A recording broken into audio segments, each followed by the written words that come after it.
One of the things that does trigger the hater that lives within me is when I hear people say they have like 20 best friends, especially if they're in their 30s. We all know a girl that like calls everybody their best friend, and that's fine. But there are people out there that were like in sororities or grew up in a big family, like all 20 of their cousins are their best friends. Like, I can't argue that. But I do feel that in your 30s, you should have three archetypes, You should have three kinds of best friends, right? And maybe 5 people in your friend group fit one, but you do need all three. The first kind is the historian. You need someone who's known you forever. And let's say that you maybe had a horrible childhood or you don't like the person that you were in your past, at least the person that knows the most recent version of you and the longest, you know what I mean?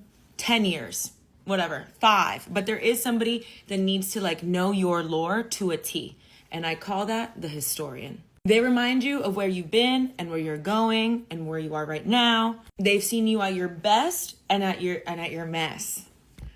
They are the people that hold your story for you when you forget it. Like if you say something like, I've never accomplished anything, they're like, what are you talking about? No one thought that you would get your associates. And look at you, you're on your way to getting your master's. Like, they hold your story for you. They remind you of who you are and where you come from and where you're going. Then you have the cheerleader, okay? The historian is kind of like a cheerleader, but a cheerleader, when you're scared to take the leap, they are your first call. They're the ones saying, send the email. It's professional and you're standing up for yourself. They believe in you before you even believe in yourself. Everyone needs a cheerleader friend. The cheerleader friend will also tell you, girl, you're above this. We could key their car. We absolutely could. But you're above this. Or let's not go out tonight. You have a huge meeting tomorrow and you deserve this. You deserve to pop your shit tomorrow. That's also a cheerleader friend. Now, the cheerleader friend can also be confused for the truth teller friend, but they're very different. The cheerleader friend sometimes will sugarcoat things. They will. The truth teller friend will say, you're shrinking yourself for this person, and I see it. You're doing it again. You're doing it again. You're doing that thing that you do again.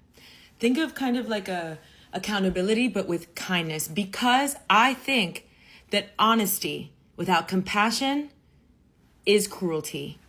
These 3 archetypes, one grounds you, one expands you, and the other keeps you honest.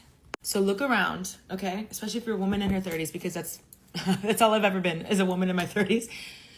If you feel like you've got all this, amazing. But if you feel like you're missing one, maybe it's time to make room for that. And I don't think you'll regret it, you know?